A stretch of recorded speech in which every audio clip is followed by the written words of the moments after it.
کوئی فائدہ نہیں رہا۔ الحمدللہ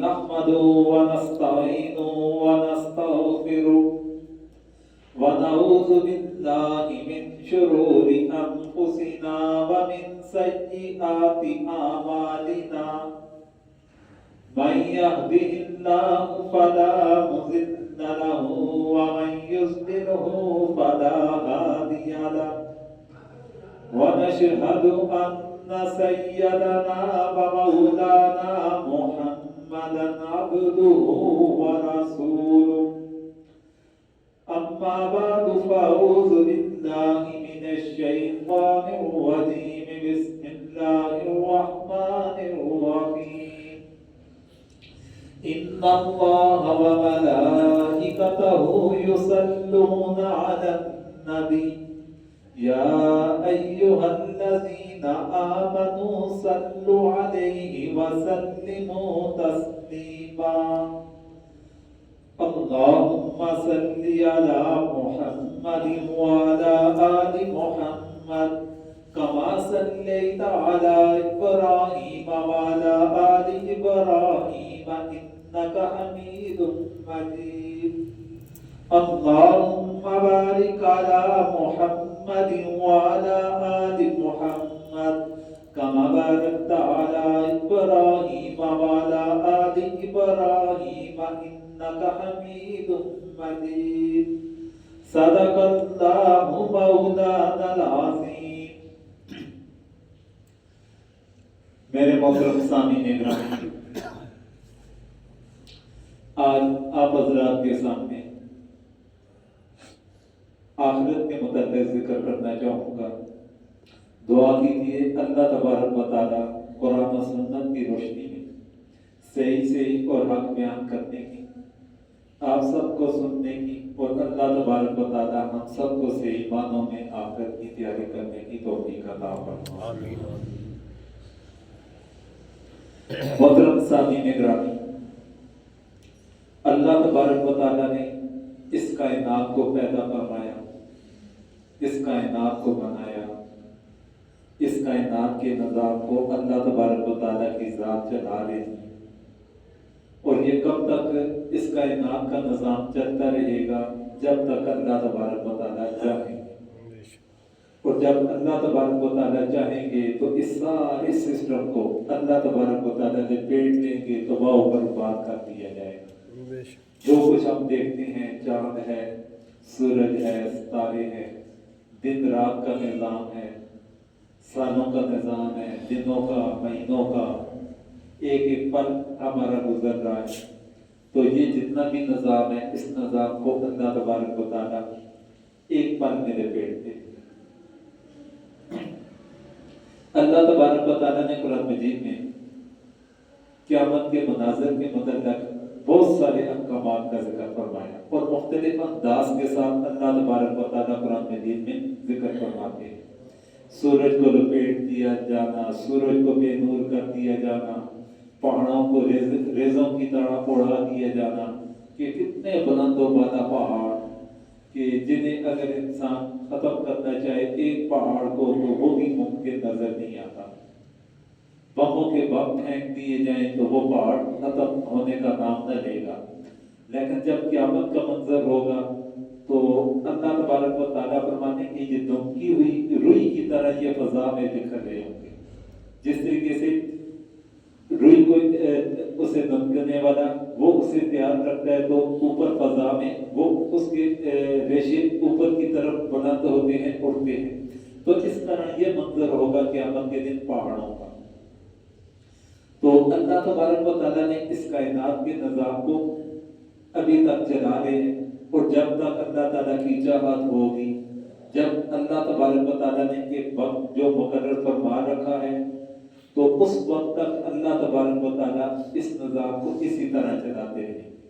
پھر اس نظام کو اللہ تبارک و تعالیٰ سارے کا سارا تباہ و برباد کر دیا، لپیٹ دیا. پھر اس کے بعد ہماری اگلی منزل آخرت کی شروع ہوگی. ایک تو مجموعی لحاظ سے اس پوری کائنات کی وہ اگلی منزل اس وقت شروع ہوگی، لیکن جہاں پر ایک اجتماعی سسٹم ہے، اور اسی طرح اللہ تبارک و تعالیٰ نے ایک انفرادی حیثیت بھی ہر چیز کی رکھی ہے. ہر انسان کی خاص طور پر اللہ تبارک و تعالیٰ نے ایک انفرادی حیثیت بھی بنائی کہ ہر انسان کو اللہ تبارک و تعالیٰ دنیا کے اندر پیدا کرتے ہیں، اس کے بعد ایک وقت تک اللہ تبارک و تعالیٰ اسے زندہ رکھتے ہیں. اس کی زندگی کتنی ہوگی اس کے بارے میں ہمارے علم کے اندر کچھ بھی نہیں، اور یہ چیزیں بھی اللہ تبارک و تعالیٰ کے علم میں ہیں کہ فلاں انسان کو میں نے کتنا عرصہ زندہ رکھنا ہے. 50 سالوں سے زندگی دوں گا، 70 سال دوں گا، 100 سال دوں گا، لیکن جتنی بھی زندگی ہے اس کے بعد اس انسان کے اوپر موت، اس بندے کے اوپر موت آ گئی.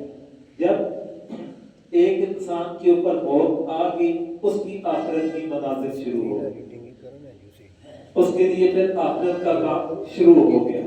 جس طرح اجتماعی طور پر کہ جب قیامت آئے گی تو اس کے بعد اجتماعی طور پر آخرت کی منازل کا آغاز ہے، اور انفرادی حیثیت سے کہ جب ایک انسان کے اوپر موت آئے گی، انسان کے جسم کا روح اور جسم کا تعلق اللہ تعالیٰ ختم کر لیں گے، تو اس کے بعد پھر اللہ تبارک و تعالیٰ اس بندے کے لیے آخرت کی منزل کو شروع کر دیتے ہیں. اس کے لیے پھر تجہیز و تکفین والا معاملہ کیا جاتا ہے، دفن کر دیا جاتا ہے. جو ہی دفن کر لیا جائے گا اس کی اگلی منزل شروع ہوگی. کیوں قبر کے متعلق بھی حدیث مبارکہ میں آتا ہے کہ یہ جنت کے باغات میں سے ایک باغ ہے، یا جہنم کے گڑھوں میں سے ایک گڑھا ہو. جنت کے باغات میں سے ایک باغ ہوگی یا جہنم کے گڑھوں میں سے ایک گڑھا ہوگا. تو اب اگر قبر کو ایک باغ بنا دیا جائے تو وہاں پر جو دفن شدہ ہے وہ مومن بندہ مدفون ہے، تو اس کے لیے اگلی منزل جنت کی صورت میں اس کے لیے شروع ہوگی. اور اگر ایک بدبخت انسان ہے جس کے لیے اس قبر کو جہنم کا گڑھا بنا دیا گیا، اس کی جہنم کا آغاز وہیں سے شروع ہو جاتا ہے. اس لیے میں نے کہا کہ جب ایک انسان کا جسم سے روح کا تعلق ختم ہو گیا تو اس کے لیے اگلی منزل شروع ہوگی، آخرت کی منازل اس کے لیے شروع ہوگی. بعض لوگوں کی سوچ ہوتی ہے پتہ نہیں قیامت کب آئے گی، قیامت کب آئے گی. تو قیامت آنے پر شاید کہ کئی صدیاں گزر جائیں، اور قیامت جب بھی آئے گی ہماری قیامت اسی وقت شروع ہو جاتی ہے جب ہمارے اوپر موت طاری ہو. ہمارے اوپر جو ہی موت طاری ہوگی تو ہمارے لیے قیامت ہی قیامت ہے، کیونکہ اس کے بعد ہمارے لیے پھر آخرت کی منزلیں شروع ہوگی. جو پہلی منزل ہے قبر ہے، وہاں سے ہمارا آغاز ہو گیا. وہیں پر اس قبر کو یا تو جنت کے باغات میں سے ایک باغ بنا دیا جائے گا یا جہنم کے گڑھوں میں سے ایک گڑھا بنا دیا جائے گا. تو اس لیے جب انسان کے اوپر موت کا وقت ہے، موت آنی ہے، پھر موت ایسی اٹل چیز ہے، انسان کے اوپر آنے والی جو موت ہے یہ ایسی اٹل حقیقت ہے کہ اس حقیقت کے بارے میں آج تک دنیا کے کسی بھی مذہب نے انکار نہیں کیا. دنیا کے کسی بھی مذہب نے انکار نہیں کیا. دنیا میں بہت سارے مذاہب ہیں، کسی مذہب نے ایک خدا کا نظریہ بنایا، جس طرح ہمارا مذہب ہے، مذہب اسلام ہے. اللہ تبارک و تعالیٰ نے ہمیں جو دین عطا فرمایا تو اس دین نے ہمیں یہ سکھایا کہ اس کائنات کو چلانے والی ذات صرف اور صرف ایک ہے، اس کائنات میں صرف ایک خدا ہے. ہمارے مذہب نے ہمیں یہ سکھایا. کسی مذہب نے انسان کو سکھا دیا کائنات میں 2 خدا ہیں، کسی مذہب نے سکھا دیا کہ اس کائنات کے اندر 3 خدا ہیں، کسی مذہب نے یہ نظریہ اپنا دیا کہ اس کائنات میں کروڑوں کی تعداد میں خدا ہے. کروڑوں کی تعداد میں خدا کو ماننے والے بھی دنیا کے اندر موجود ہیں، اور تھوڑی تعداد کے اندر نہیں، بڑی تعداد کے اندر موجود ہیں. لیکن اب خدا کی ذات پر اختلاف کیا جا رہا ہے. کوئی 1 مان رہا ہے، کوئی 2 مان رہا ہے، کوئی 3 مان رہا ہے، کوئی بے شمار مان رہا ہے، کروڑوں کی تعداد میں مان رہا ہے خدا کو. لیکن موت ایسی حقیقت ہے، اس حقیقت کے بارے میں ہر مذہب والا مانتا ہے کہ انسان کے اوپر موت آئے. ہر مذہب یہ مانتا ہے کہ انسان کے اوپر موت آنی ہے. اب پھر اختلاف موت آنے کے اوپر کسی مذہب کا اختلاف نہیں، پھر موت کے بعد والی زندگی کے اوپر پھر اختلاف شروع ہو جاتا ہے. اس سے پہلے والی زندگی میں بھی اختلاف ہے، اس کے بعد والی زندگی میں بھی اختلاف ہے، لیکن موت کے اوپر کسی کو بھی اختلاف نہیں. ہر مذہب تسلیم کرتا ہے کہ انسان کے اوپر موت آئے گی. موت سے پہلے کس طرح زندگی گزارتی ہے اس پر بھی اختلاف پایا جاتا ہے دنیا کے مختلف مذاہب میں. موت کے بعد انسان کے اوپر کون سے حالات پیش آئیں گے اس کے اوپر بھی اختلاف پایا جاتا ہے. لیکن موت کے اوپر ہر مذہب کا ماننے والا وہ ایمان رکھتا ہے. اس کا اقرار کرے یا نہ کرے، اس کا اقرار کرے یا نہ کرے، لیکن مانتا وہ ضرور ہے کہ میرے اوپر ایک وقت آئے گا جب میرا دنیا سے کنیکشن کاٹ دیا جائے گا، دنیا سے تعلق میرا ختم کر دیا جائے گا، میرا خاندان سے میرا تعلق ختم کر دیا جائے گا. اور وہ چیز کیا ہے؟ موت کی صورت میں. اب موت کے بعد کی جو زندگی ہے اسے ہم تعبیر کرتے ہیں آخرت کے نام کے ساتھ. نبی کریم علیہ السلام کا فرمان ہے کہ دنیا آخرت کی کھیتی ہے. اب دنیا مزرعہ الآخرہ، دنیا آخرت کی کھیتی ہے. یہ ایک مثال دے کر نبی کریم علیہ السلام نے ہمیں سمجھایا کہ اب ایک کھیت میں ایک انسان اگر گندم کا بیج ڈالتا ہے، اس کی صحیح طرح دیکھ بھال کرے گا، اس کا خیال کرے گا، پانی اپنے وقت کے اوپر دے گا، کھاد کا وقت ہے کھاد اس میں ڈالے گا، تو جس وقت فصل تیار ہوگی تو گندم کی صورت میں تیار ہوگا.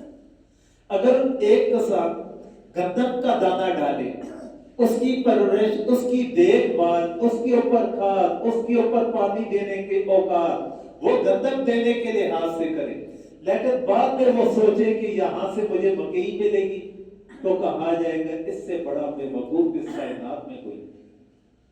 دانہ ڈال رہا ہے گندم کا، دیکھ بھال کر رہا ہے گندم کے لحاظ سے، جس موسم میں ڈالی گئی یہ بیج ڈالا گیا، گندم کے موسم سے ڈالا گیا، تمام معاملات گندم کے لحاظ سے کرتا رہا، اور آخرکار یہ نتیجہ کیا نکالتا ہے کہ اس سے مجھے مکئی ملے گی، تو اسے ہر بندہ بے وقوف ہی جانے گا. تو یہی حساب ہے کہ نبی کریم علیہ السلام نے فرمایا کہ دنیا آخرت کی کھیتی ہے، کہ دنیا آخرت کی کھیتی ہے، کہ دنیا میں ہمیں اللہ تبارک و تعالیٰ نے پیدا فرمایا. بچپنا تھا، بلوغت آ گئی، بلوغت کے ساتھ ہی اللہ تبارک و تعالیٰ کے تمام احکامات کے ہم مکلف بن گئے، ہمارے اوپر احکامات اب لاگو ہو. جو ہی ایک بچے کے اوپر بلوغت آئے گی اسی کے ساتھ اللہ تبارک و تعالیٰ کے احکامات کا وہ پابند ہو گیا. اب جب وہ پابند ہو گیا، اب اس کے بعد اس کی جو زندگی ہے ایک ایک قدم کا اس کا حساب کتاب لکھنا شروع ہو گیا. ایک ایک قدم پر اس نے جو نیک عمل کیا وہ لکھنا شروع ہو گیا.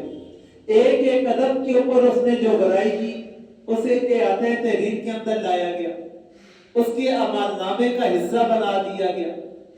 اب انسان اپنی عمر کے اندر، اپنی زندگی میں بے حیائی بھی کر رہا ہے، اللہ تبارک و تعالیٰ کے احکامات کی نافرمانی بھی کر رہا ہے، نبی کریم علیہ السلام کی سنت کو ٹھکرا بھی رہا ہے، سود کا کاروبار بھی کر رہا ہے، والدین کی نافرمانی بھی کر رہا ہے، ناجائز منافع خوری بھی کر رہا ہے، اللہ تعالیٰ کے قوانین کو توڑ بھی رہا ہے، حضور کی سنت کو اس پر عمل بھی نہیں کر رہا، اور یہ سامنے امید لگا کر بیٹھ جائے کہ میں جنت میں داخل ہوں.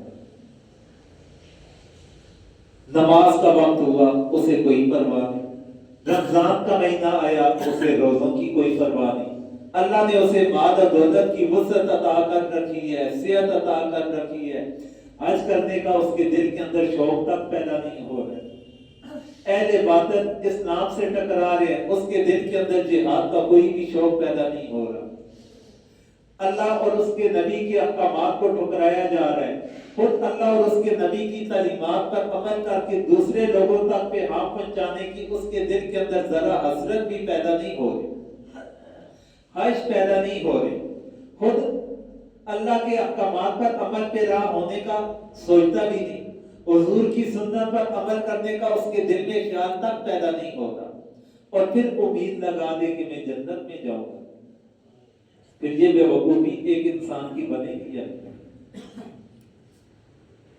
جنت کی امید رکھیں، جنت کی ہر مسلمان کو امید ہونی چاہیے کہ اللہ تبارک و تعالیٰ مجھے جنت میں لے کر جائیں گے۔ امید ہمیں ضرور رکھنی چاہیے، لیکن اس امید کے مطابق اپنی زندگی کو بھی ہم گزارنے کی کوشش کریں، اس امید کے ساتھ کہ جن لوگوں نے امید رکھی تھی جنت کی، پھر ان کے اعمال کو بھی ہم دیکھیں، ان کی زندگی پر بھی نظر ڈالیں کہ ان لوگوں نے اپنی زندگی کیسے گزاری تھی، ان کے اعمال کیسے تھے، ان کا دن کیسے گزرا کرتا تھا، ان کی رات کیسے گزرا تھی، ان کے گھر کے حالات کیسے تھے، گھر کے باہر کا ان کا زندگی گزارنے کا انداز کیا رہا۔ اس چیز کا بھی ہم مطالعہ کریں، اس چیز کو بھی دیکھیں اور اس کے مطابق عمل بھی کرنے کی کوشش کریں۔ انسان عمل کرنے کا مقرر ہے، کوشش کرنے کا مقرر ہے، محنت کرنے کا مقرر ہے، نتیجے کا مقرر ہے۔ نتیجہ ہمارے اختیار میں نہیں، ہمارا اختیار کیا ہے؟ محنت کرنا، کوشش کرنا، اپنی طرف سے جس حد تک انسان سے ممکن ہو سکے انسان محنت کرے، جس حد تک ممکن ہو سکے انسان کوشش کرے، آگے بڑھنے کی کوشش کرے، اور اس کا نتیجہ کیا نکلے گا وہ ہمارے اختیار میں نہیں، نتیجہ اللہ تبارک و تعالیٰ کے ہاتھ، وہ اللہ تعالیٰ کی ذات پر چھوڑ دی ہے، اور اللہ تعالیٰ سے اچھے کی انسان پھر امید بھی رکھے گا، انسان پھر اچھے کی امید بھی رکھے گا۔ ایک بچہ ہے اسکول میں پڑھتا ہے، سارا سال وہ محنت کرے، جو اسے اساتذہ کرام پڑھاتے ہیں وہ اسے یاد کرتا ہے، جو کام لکھنے کا دیتے ہیں وہ لکھنے کا کام کرتا ہے، تو اسے پھر امید بھی ہوتی ہے کہ جب میں امتحان دوں گا اچھے نمبروں سے میں کامیابی بھی حاصل کروں۔ اس کی وجہ یہ ہے کہ ایک سال کی اس نے اپنی محنت کے اوپر نظر ڈالی کہ اس ایک سال میں مجھے جو اساتذہ کرام سبق یاد کرنے کے لیے دیتے رہے میں ازبر یاد کر کے سناتا رہا، جو مجھے لکھنے کا کہتے رہے میں اسی طرح لکھ کر انہیں چیک کرواتا رہا بغیر کسی غلطی کے۔ اب میرا جو رزلٹ آئے گا، میرا نتیجہ آئے گا، وہ کامیابی کی صورت میں اسے امید ہوتی ہے، اور اللہ تعالیٰ اس کی امید کے مطابق اسے اچھے نمبر سے کامیابی بھی دلوا دیتے ہیں۔ اور اگر ایک بچہ سارا سال کتاب کو کھول کر بھی نہ دیکھے، سارا سال ایک لفظ بھی اپنی کاپی کے اوپر لکھنے کا کام نہ کرے، اور وہ پھر امتحان دے اور اس سے پہلے بڑی امید لگا کر بیٹھ جائے کہ میں بڑے اچھے نمبروں سے کامیاب ہوں، اسے کیا خواب کامیابی ہے؟ وہ تو ناکامی کی صورت کے اندر اس کا نتیجہ سامنے آئے گا۔ یہ مسائل ہیں ہماری زندگی میں کہ جن سے ہم آخرت کو سمجھ سکتے ہیں۔ کاروباری بندہ ہے، وہ اپنے کاروبار کی مسائل کو دیکھ کر سمجھتے ہیں۔ اگر وہ اپنی دکان کے اندر لاکھوں کا سامان ڈال کر رکھ لے اور دکان کو کھولنے کا نام بھی نہ لے، یا پھر دکان کھول بھی دیتا ہے، کوئی گاہک آتا ہے، خریدار آتا ہے، اس سے چیز خریدنے کے لیے اسے دینے کے کام نہ کرے، وہ بیچنے والا کام ہی نہ کرے، اور وہ امید لگا کر بیٹھ جائے کہ مہینہ جب میرا پورا ہوگا مجھے لاکھوں اس کا پرافٹ ملے گا، منافع ملے گا، اسے کیا کام ملے گا؟ الٹا وہ خسارے کے اندر رہے گا۔ اگر ساتھ میں ملازم رکھا ہوا ہے تو اسے اپنی جیب سے اس کی مزدوری دینی پڑے گی، دکان کا کرایہ اپنی جیب سے اسے ادا کرنا پڑے گا، بجلی کا بل ہے، باقی ٹیکسز ہے، وہ اپنی جیب سے نکالنے پڑے گا، الٹا وہ خسارے میں جائے گا۔ یہی حساب ہے کہ ہماری زندگی کا، کہ نبی کریم علیہ السلام نے جو فرمایا کہ دنیا آخرت کی کھیتی ہے، جو کچھ آپ اس کھیتی میں بوئیں گے اس دنیا کی زندگی میں کام کریں گے اسی کے مطابق ہمیں نتیجہ بھی ملے گا، اسی کے مطابق ہمیں نتیجہ بھی ملے گا۔ اور اگر ہم نے دنیا کی زندگی جو اللہ تعالیٰ نے ہم نے زندگی عطا کر رکھی ہے، اس زندگی کو ہم نے عیاشیوں کے اندر گزار دی، اپنی خواہشات کو پورا کرنے کے اوپر گزار دی، اللہ اور اس کے نبی کی خواہشات کا احترام نہ کیا، ان کے احکامات کا احترام نہ کیا، ان کے بتائے ہوئے راستے کا احترام نہ کیا، اس پر عمل پیرا نہ ہوئے، تو اس صورت میں آخرت ہماری پھر اس کا وہی انجام ہوگا کہ جیسے ہم نے دنیا کی زندگی گزاری۔ ایک اور مقام پر نبی کریم علیہ السلام ارشاد فرماتے ہیں کہ دنیا مومن کے لیے قید خانہ ہے، دنیا مومن کے لیے قید خانہ ہے اور کافر کے لیے جنت ہے۔ جنت میں انسان کی جو خواہش ہوگی وہ ملتی رہے گی، دنیا کے اندر کافر کی بھی وہی معاملات ہوتے ہیں، اور ایک مسلمان کے لیے دنیا کو ایک قید خانہ بنا دیا گیا۔ قید خانہ کس لحاظ سے بنا دیا گیا؟ کہ اللہ تبارک و تعالیٰ کی جو تعلیمات ہیں، احکامات ہیں، جو ہمارے سامنے قرآن کی صورت میں ہے، نبی کریم علیہ السلام کی جو تعلیمات ہے، اس میں ہمارے لیے حدود مقرر کی گئی ہیں۔ اللہ تبارک و تعالیٰ نے ہمارے لیے حدود مقرر فرمائی کہ ان حدود کے اندر رہ کر تم نے اپنی زندگی کو گزارنا ہے، ان حدود کے اندر رہ کر تم نے کاروبار کرنا ہے، ان حدود کے اندر رہ کر تم نے اخراجات کرنے ہیں، ان حدود کے اندر رہ کر تم نے مال و دولت کو کمانا ہے۔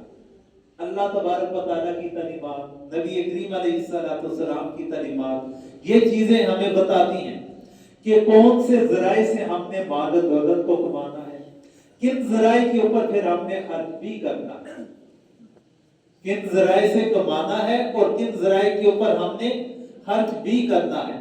یہ ہمارے لیے اللہ تعالیٰ اور نبی کریم علیہ السلام نے حدود مقرر فرما دی۔ اگر ان حدود کو ہم کراس کرنے کی کوشش کریں گے تو ہمارے لیے تباہی، دنیا میں بھی ہمارے لیے تباہی ہوگی اور آخرت میں بھی ہمارے لیے تباہی ہوگی۔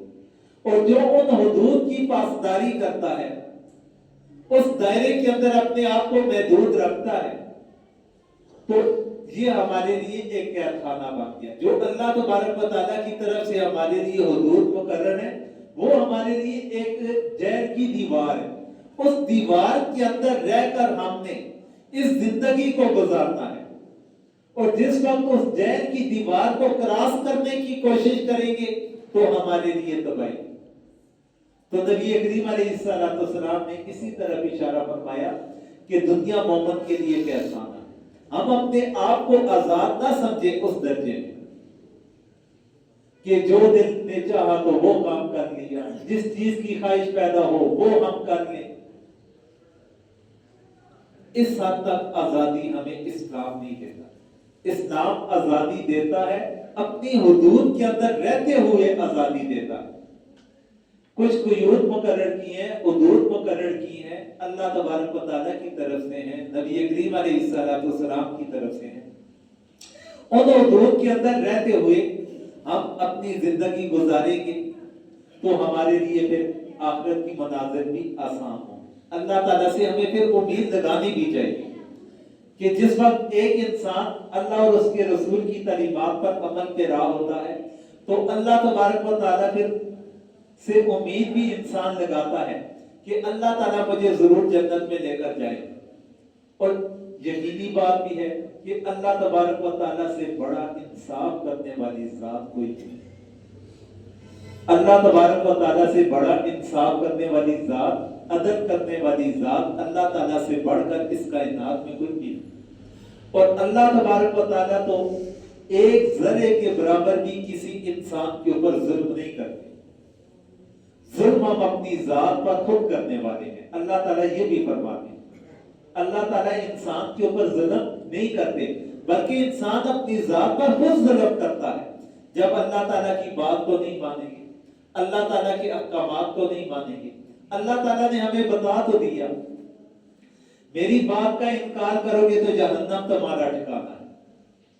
میرے احکامات پر عمل پیرا نہ کرو گے جہنم تمہارا ٹھکانہ ہے۔ اللہ تعالیٰ نے ہمیں بتا دیا۔ اب ہمارے علم کے اندر یہ چیز آ گئی، یہ چیز ہمارے علم کے اندر آنے کے بعد بھی اگر ہم اللہ تعالیٰ کے احکامات کا انکار کریں گے تو پھر ہم اپنی ذات کے اوپر خود ظلم کرنے والے ہیں، اللہ تعالیٰ ہمارے اوپر ظلم کرنے والے نہیں۔ ہم ظالم خود ہیں اپنے نفس کے، اپنے نفس کو تباہی کی طرف لے کر جانے والے ہم خود بنیں گے۔ تو اس لیے یہ دنیا کی جو چند روزہ زندگی ہے، اس زندگی کو قیمتی بنانے کی کوشش کریں۔ باقی یہ دنیا کا سامان ہے، عیش و عشرت ہے، خواہشات ہے، یہ ساری کی ساری دفن ہونے والی چیزیں، یہ ساری کی ساری چیزیں ختم ہونے والی چیزیں ہیں۔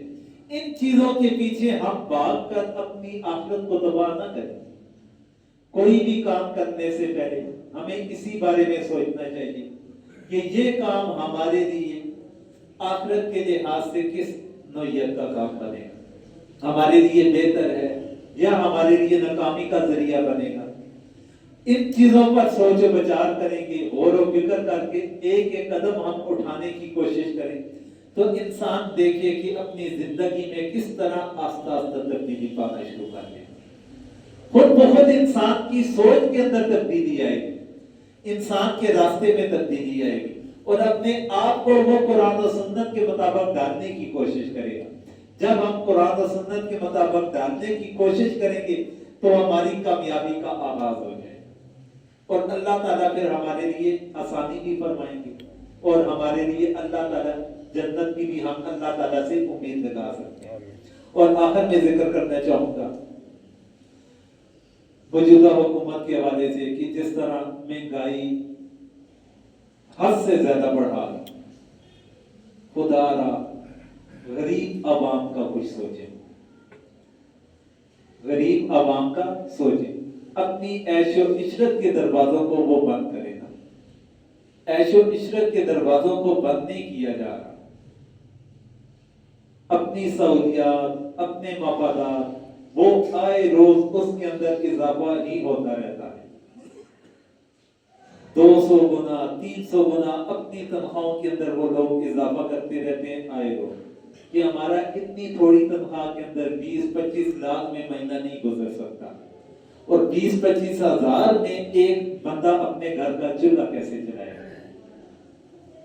پھر آئے روز پیٹرول کی قیمت میں اضافہ، کبھی چینی کا بحران، کبھی آٹے کا بحران مصنوعی زیادہ تر بحران پیدا کیے جاتے ہیں، یہ مصنوعی بحران پیدا کر کے ناجائز منافع خوری۔ تو ان چیزوں پر حکومت کو کنٹرول کرنا چاہیے۔ تو اکثر میں یہ بات کرتا ہوں کہ ایسے مواقع پر بولنے کی بجائے ان مواقع پر ہمیں سوچنے کی ضرورت ہوتی ہے کہ جب حکومت کی سلیکشن کا وقت ہوتا ہے، ووٹ ڈالنے کا وقت ہوتا ہے، اس وقت ہم آنکھیں بند کر کے جذبات کے اندر آ کر ایک نعرے کے پیچھے بھاگ کر ہم فیصلہ کر لیتے ہیں، پھر اس کے بعد 4-5 سال ہم پچھتاتے ہی رہتے ہیں۔ یہ اس وقت ہمارا فیصلہ تھا، یہ چیزیں اس موقع سے مناسبت رکھنے والی ہیں، لیکن پھر بھی ہماری گزارش ہے حکومت وقت سے کہ عوام کا کچھ سوچیں، صرف اپنی ذات کا نہ سوچیں، اپنے مفادات کا صرف نہ سوچیں، غریب عوام کا سوچیں کہ کم از کم اتنا ہونا چاہیے کہ غریب بندہ وہ اپنے گھر کے اندر باعزت طریقے سے 3 وقت کا کھانا آسانی سے کھا لے۔ اتنا تو ہر مسلمان کا، ہر پاکستانی کا حق بنتا ہے کہ باعزت طریقے سے 3 وقت کا کھانا اسے اپنے گھر کے اندر ملنا چاہیے۔ تو اس حد تک مہنگائی نہ کریں کہ وہ ایک وقت کے کھانے کو بھی ترس جائے، ایک وقت کے کھانے کا وہ بھی اس کے منہ سے نوالہ چھیننے کی کوشش نہ کریں۔ اور اگر اس طرح کے حالات پیدا ہوں گے تو پھر لازمی بات ہے عوام خود فیصلہ کرے گی، اور عوام کو مجبور نہ کیا جائے کہ باہر میدان میں نکلنے کی۔